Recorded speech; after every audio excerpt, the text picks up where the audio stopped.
Thank you, Mr. President. On to what we've all been waiting for. House File 3868, which is revisions to the Uniform Commercial Code to accommodate emerging technologies.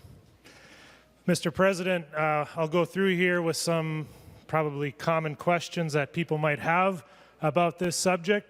First and foremost, what is the Uniform Commercial Code? Mr. President, the UCC is a comprehensive set of laws governing all commercial transactions. The UCC is the premier uniform law that makes commercial transactions across the state lines easier when businesses understand they are using one set of rules across the country.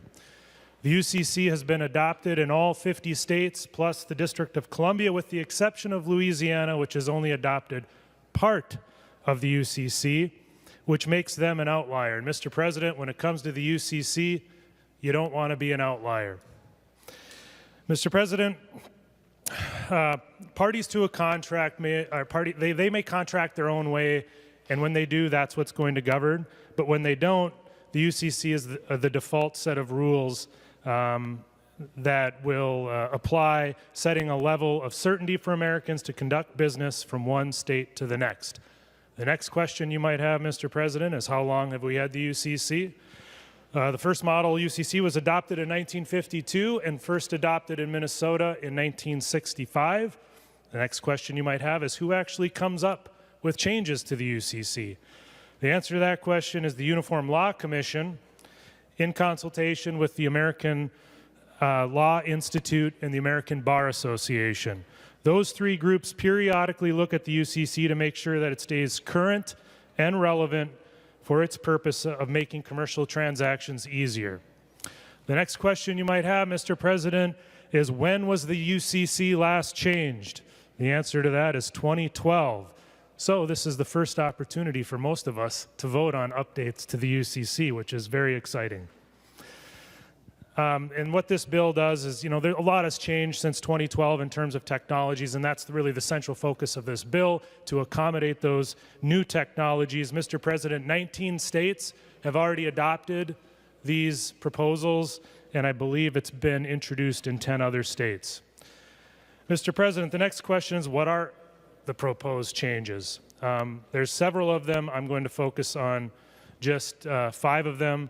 Mr. President, it creates a new Article 12 that aims to modernize and clarify existing commercial law for the transfer of property rights and digital assets, cryptocurrencies, non-fungible tokens, and other similar assets.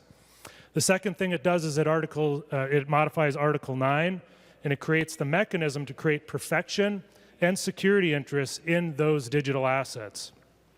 The new provisions in Article 9 will facilitate the use of digital assets as collateral for a loan, for example. The third thing it does is it creates new rules for what we call hybrid transactions that involve both the sale or lease of goods and the provision of other property or services.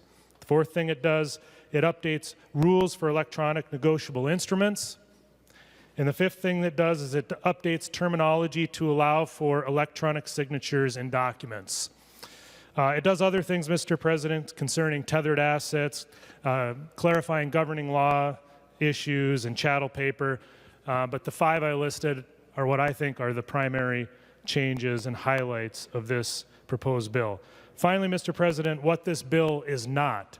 This bill does not address federal or state regulation or taxation of digital assets or money transmitter or anti-money laundering laws. And then, Mr. President, on page 132, this bill specifically says nothing in this act supports, endorses, creates, or implements a national digital currency. Mr. President, I encourage a yes vote to update our UCC statute to ensure commercial transactions in Minnesota remain as efficient as possible, helping our economy be as strong as possible. And I'll stand for any questions. Thanks.